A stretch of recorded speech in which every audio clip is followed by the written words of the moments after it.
আপনার নাম? আমার নাম সমীরকান্তি মিত্র। আমি মুর্শিদাবাদ জেলা বহরমপুরে আমার বাস। আমার মোটরসাইকেল অ্যাক্সিডেন্ট হয়েছিল এবং আমি বেশ কিছুদিন বিছানাগত ছিলাম।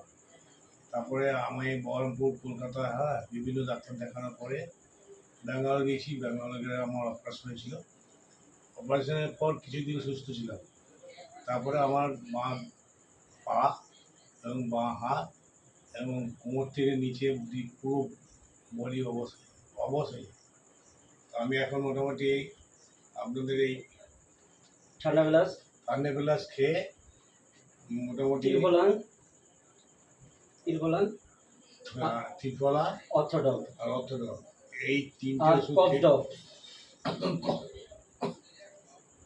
এটা খেয়ে আপনার কেমন লাগছে? এই তিনটে ওষুধ খেয়ে আমার মোটামুটি হাতটা যে অবশ ছিল এখন অনেক ফ্রি হয়ে গেছে। তোলা পড়া করতে পারছি, পাটাও নড়াচড়া হচ্ছে। এমনি ওষুধ খেয়ে অনেক সুস্থ আছি। আর আপনার পায়ে আগে যে চলা মানে শান পেতেন, এখন শান পাচ্ছেন? হ্যাঁ, এখন শান পাচ্ছি। আপনার আগে থেকে অনেক ভালো লাগছে আপনার এসে? আগে থেকে আমার অনেকটা ওষুধ খেয়ে ভালো লাগছে।